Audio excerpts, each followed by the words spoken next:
არქიმანდრიტი ლაზარე აბაშიძე, სულის ფარულის ნეულებანი. როდის არ არის ღვთისათვის სათნო ქრისტიანული მოღვაწეობისადმი ჩვენი მოშურნეობა. სათნოებათა ის ხე, რომელსაც ქრისტეს მცნებების ცხოველყოფილ ნიადაგში არ აქვს ფესვები, ღრმად გადგმული უმეტესწილად, შინაგანად, ცუდმოდიდობისა და თვალთმაქცობის ჭიით არის გამოხრული. ძალზე ხშირად ჩვენ თავადაც ვერ ვამჩნევთ, რომ სახელოვან და მნიშვნელოვან საქმეთა აღსასრულებლად ბიძგსა და ძალას გვაძლევს იდუმალი სურვილი კაცთაგან ქება დიდების მიღებისა. ის იმდენად ღრმადაა გამჯდარი ჩვენში, იმდენად არის გავრცელებული, რომ შეიძლება ზუსტად ითქვას, იშვიათია ამ სიყალბისგან თავისუფალი ჩვენი რაიმე საქმე, საკუთარ თავში ამის დანახვა არც ისე ადვილია, მაგრამ როცა ჩვენს ირგვლივ შეიცვლება გარემო, მოგვაგდება საზოგადოება, რომლის წევრებსაც ჩვენი ღვაწლი ამაღლებული და სანაქებო ეგონათ, უმალ აღმოჩნდება, რა მყისიერად გვიქრება ამ შრომის მიმართ ინტერესი. მონასტერში ცხოვრების დროს ბევრმა ნათლად შენიშნა სამონასტრო განმარტოება, ერისკაცთა არყოფნა, სახეთა ერთფეროვნება ძალზე სწრაფად აიძულებს მანამდე მოღვაწეს მიატოვოს თავისი გამორჩეული საქმიანობა, ცოტა ხნის შემდგომ კი იგი ძლივძლივობით ასრულებს უმარტივეს მორჩილებას. მას ამძიმებს მცირე შრომაც კი, მოთმინება არ ყოფნის, ტაძარში ლოცვა დგომისას და ასე შემდეგ. ამისთვისაც აღარ ყოფნის ძალა, მაგრამ სავანეში გამოჩნდებიან თუ არა სტუმრები, რომელთა შორის მრავალ ახალი სახე ურევია, მაგალითად დიდ დღესასწაულებზე მოდიან მორწმუნე ერისკაცები. ეს მორჩილი უცებ გამოცოცხლდება, ხნეობა და ენერგია ემატება, საერთოდ აღარ ემჩნევა მოდუნება. მზად არის ასობით საქმის შესასრულებლად. რა არის მიზეზი განწყობის ამგვარი შეცვლისა? ის ხომ არა, რომ ჩვენ ხალხმრავალ საზოგადოებაში ყოფნისას ვიკვებებით მისგან მომდინარე იმ ენერგიებითა და ძალებით, რომლებიც შინაგანად ასაზრდოებენ და აღელვებენ ადამიანთა მთელ ამ ბობოქარ ზღვას, მათ ამკვეყნიური ცოდვის საქმიანობას. ამას სოფლის ამპატავნება, აი საიდან აღმოცენდება ჩვენი მორწმუნეობა, ღვაწლის მიმართ და ბევრი სხვა რამ, რაც ღვთისათვის აღსრულებული გონია. რა ხშირად აფრთხილებდა თავად უფალი იესო ქრისტე თავის მოწაფეებს, ყველა თავის მიმდევარს მორიდებოდნენ ამ სიყალბებს, რათა კეთილი საქმენი აღესრულებინათ ფარულად, ზეციური მამის წინაშე და არა სხვათა საჩვენებლად. ფრიად შეგონებითი მონათხრობები გვხვდება მამათა ცხოვრებებში. აბა ევსტატიმ გვიამბო, ერში ცხოვრების დროს მე არასდროს მიგემია საკვები მზის ჩასვლამდე, ვიჯექი ფარდულში და წინგს ხელიდან არ უშვებდი. ჩემი მონები ყიდნენ და იღებდნენ საქონელს, მე კი მუდამ კითხვით ვიყავი დაკავებული. ოთხშაბათობით და პარასკევობით მოწყალებას ვურიგებდი ხატაკებს, როცა ზარი ჩამორეკავდა ტაძრისკენ, მივიჩქაროვდი და იქ მოსვლას ვერავინ მასწრებდა. ტაძრიდან გამოსული იქ ვემყოფ ხატაკებს ჩემს სახლში ვეპატიჟებოდი სატრაპეზოდ. როცა ღამისთების ლოცვაზე ვიდექი ტაძარში, თვლემა არასდროს მომრევია, მეც თავს უდიდეს მოღვაწედ მივიჩნევდი. ყველა მადიდებდა და პატივს მცემდა. გარდამეცვალა ძე, დიდი მწუხარებისგან დავსნეულდი და ძლივს გამოვკეთდი. ამის შემდგომ მე უკვე ჩემი ძალების შესაბამისად ვიღვწოდი, ცოლს აღარ ვიკარები ვარ. მასთან როგორც სულიერ დასთან ისევ ცხოვრობდი. როცა სკიტეში ვცხოვრებ, რომელიმე მონაზონს შევხვდებოდი, სახლში ვეპატიჟებოდი, ჩემთან ერთად პურის საჭმელად და ვეკითხებოდი სასწაულებზე, რასაც აღასრულებდნენ წმინდა მამები, ბერები.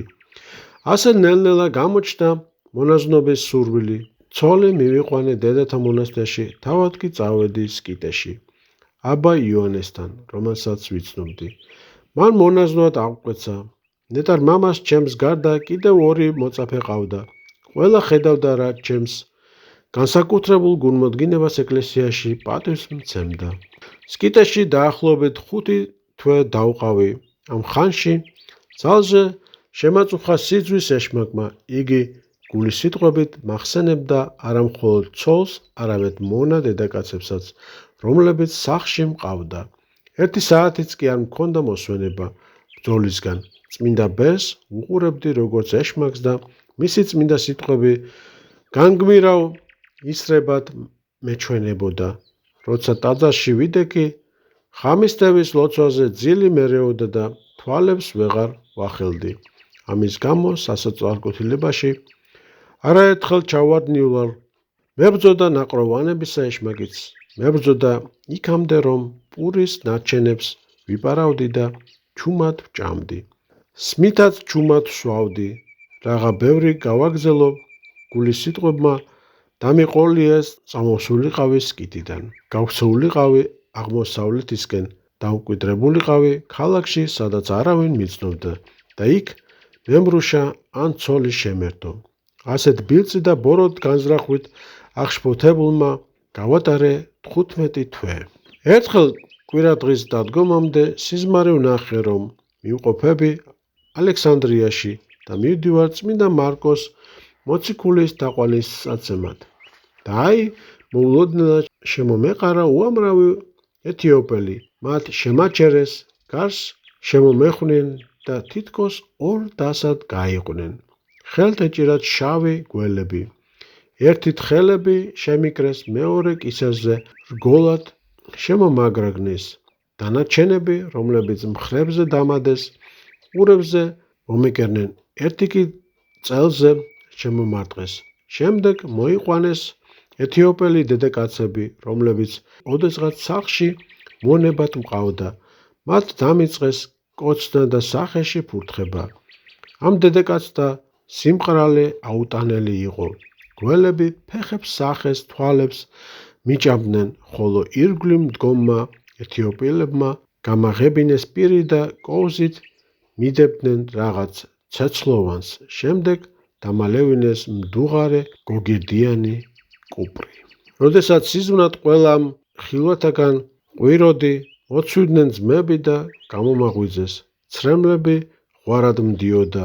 ავდეგი თუ არა, ღირს ბერთან გავეშურე. ფეხებში ჩაუვარდი და ყველაფერი თავიდან ბოლომდე ვუამბე.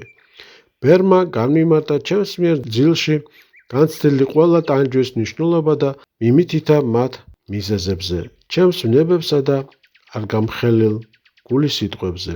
შემდეგ მითხრა, იცოდე შვილო ჩემო, რომ სათნოებები, რასაც ერში აღასრულებდი, შეზავებული იყო მზაობრიობითა და ამპარტავნებით.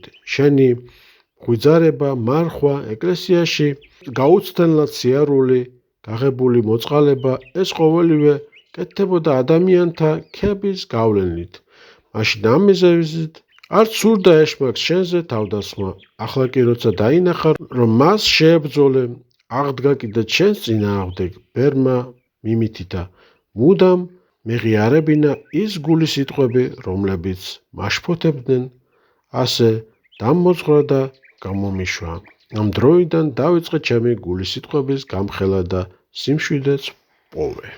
ამ მონათხრობზე გაკეთებულ შენიშვნაში მღვდელმთავარი ეგნატე წერს: სამონაზვნო 8 წლი ეფუძნება ჭეშმარიტ სიმდაბლეს, რაც ბუნებითად შეერთებულია საკუთარი მეს უარყოფასთან. ამასთან კაცის წინაშე ღმერთი განდიდდება და ხსნის მთელი სასწაულება მასზე მყარდება. პირიქით, ერისკაცის 8 წლი, რომელიც გარეგან საქმეთაგან შედგება, ბუნებითად ავითარებს მეს და კაცის წინაშე აკნინებს ღმერთს. ეს არის მიზეზი იმისა, რომ ბევრი უდიდესი ცოდვილი მონაზვნად შედგომის შემდეგ გახდა უდიდესი წმინდანი, ხოლო ამასოფლის ცნობილმა მოღვაწეებმა მონაზვნობის მიღების შემდეგ უნიშნელო წარმატებას თუ მიაღწიეს, ზოგიერთ საერთოდ მოეცარა ხელი. გამოსაძიებელი ამბობს წმინდა იოანე კიბისაღვწერელი, ერისკაცები, რომლებიც ცხოვრობენ ღვიძარებით, მარხვით და შრომით, როცა შეუდგებიან სამონაზვნო ცხოვრებას, კაცთაგან მოშორებულ ამ ასპარეს სულიერი გამოცდილებისა, რატომ აღარ ეწევიან თავიანთ ადრინდელ ცრუ და თვალთმაგწურ მოღვაწეობას?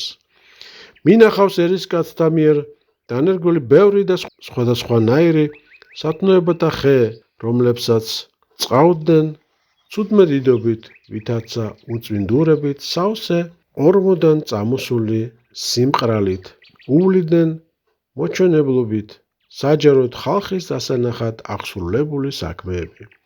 გარშემო მიწას უნოყიარებდნენ ქებით.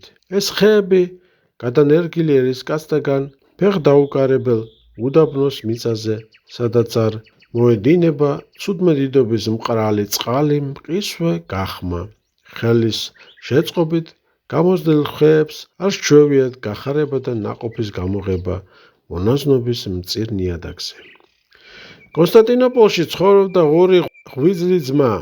ისინი ფრიად ღვთისმოსავნი იყვნენ და ბევრს მარხულობდნენ.